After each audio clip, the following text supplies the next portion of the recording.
गुरु जिस आग को लगाता है, परमात्मा उस आग को बुझाता है। सद्गुरु वही है जो तुम्हारे भीतर आग लगा दे। लेकिन तुम तो गुरुओं के नाम पर उनके पास जाते हो जो तुम्हें सांत्वना देते, आग नहीं, संतोष देते हैं, सत्य नहीं। थपकियां देते हैं, लौरी सुनाते हैं, परदेश बसे पिया की याद नहीं दिलाते। संतों से तुम्हारी आशा यही होती है कि वहां जाएंगे तो थोड़ा संतोष, थोड़ी सांत्वना। एक मित्र का बेटा गुजर गया, वो मेरे पास आए और कहा कि संतोष के लिए आया हूं, सांत्वना के लिए आया हूं, बड़ा पीड़ित हूं, जवान बेटा चल बसा। मैंने कहा फिर तुम गलत जगह आ गए, फिर तुम्हें कहीं और जाना था। बहुत साधु संत हैं इस देश में, कोई कमी? और मैं तो उन साधु संतों की भीड़ से बिल्कुल अलग खड़ा हूं।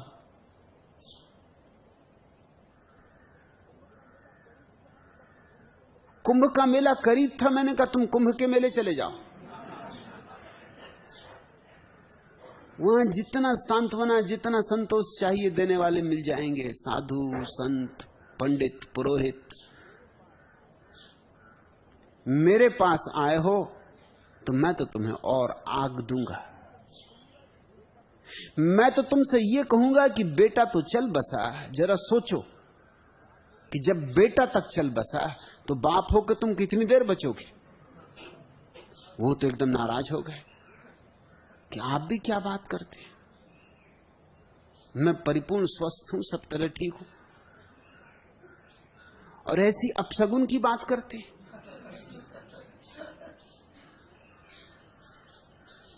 लोग ये सुनना नहीं चाहते कि तुम भी नहीं बचोगे।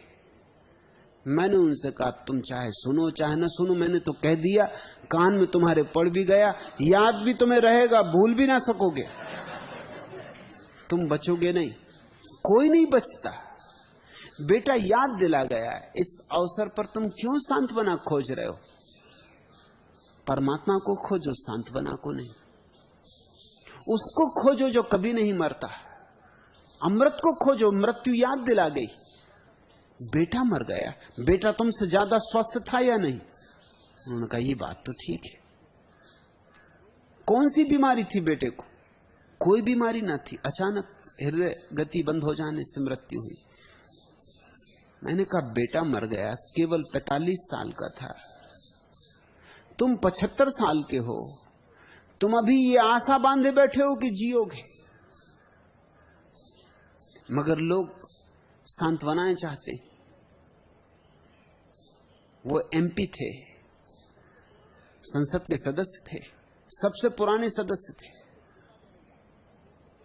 संसद के पिता कहे जाते थे, क्योंकि अंग्रेजों के जमाने से वो पार्लियामेंट के सदस्य थे। वो कोई 50 साल से पार्लियामेंट के सदस्य थे। पहले अंग्रेजों की पार्लियामेंट के सदस्य रहे, फिर कांग्रेस के सदस्य रहे, मगर सदस्य थे। इस 50 साल में एक बार भी वो हारे नहीं, बड़े धनी थे, सुविधा थी, सब व्यवस्था थी। दिल्ली गए, वहां आचार्य तुलसी को मिले। आचार्य तुलसी ने आंख बंद की और कहा कि चिंता करने की कोई जरूरत नहीं, तुम्हारा बेटा 7वें स्वर्ग में देवता होकर पैदा हुआ है।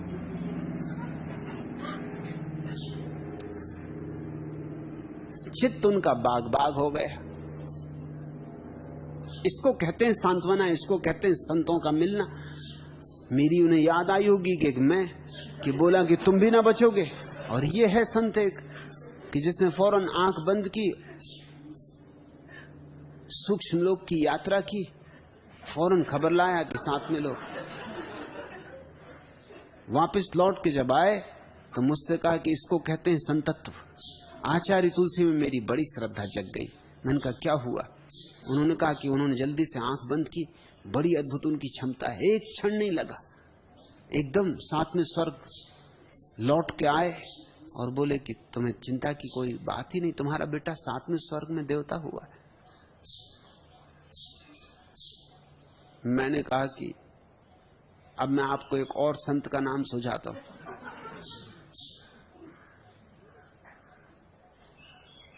मेरे एक परिचित फकीर थे, राम उनका नाम। मैंने कहा आप इलाहाबाद कभी जाएं तो राम से मिल लेना।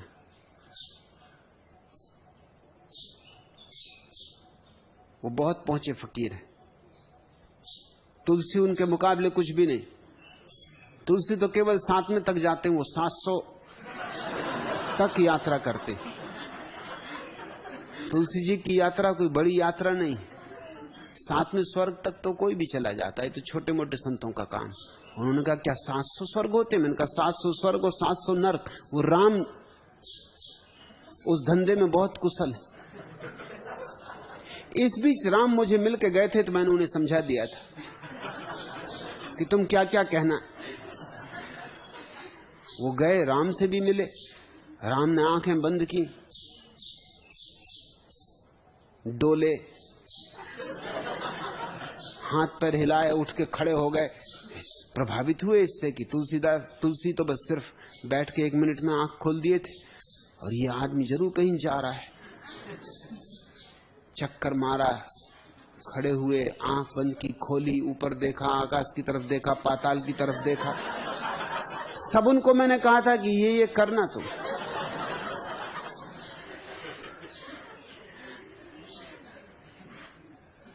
फिर उन्होंने कहा कि क्षमा करिए, सत्य कहूं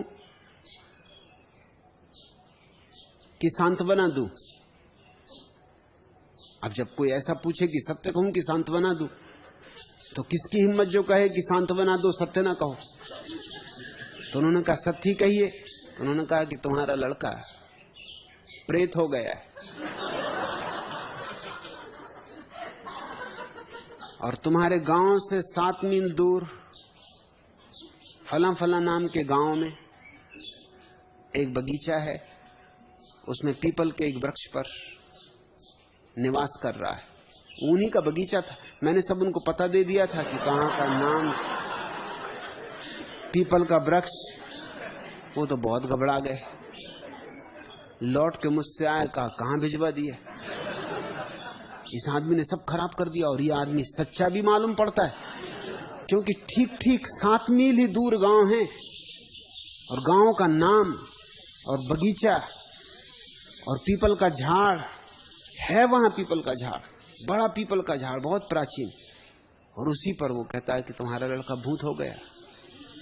अब मैं कभी अपने उस गांव भी ना जा सकूंगा डर के मारे। वो बगीचा बेचना है हमें, उसे निकाल ही देना ठीक है। और वो इतने डरने लगे कि बेटा भूत हो गया। और 7 मील कोई लंबा फासला, भूतों के लिए क्या 1 सेकंड में आ जाए। मैंने उनसे कहा आप जाओ या ना जाओ, बेटा आ सकता है।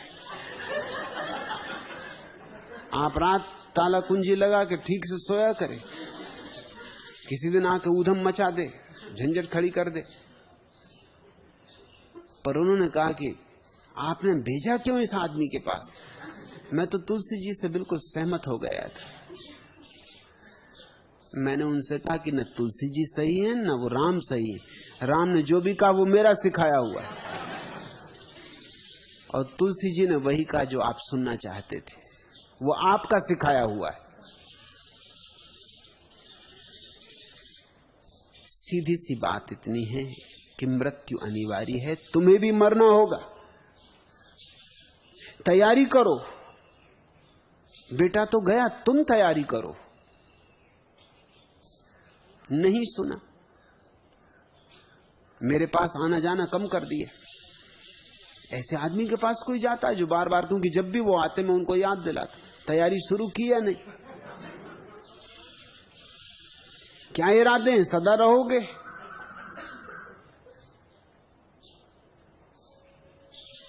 आखिर मर गए।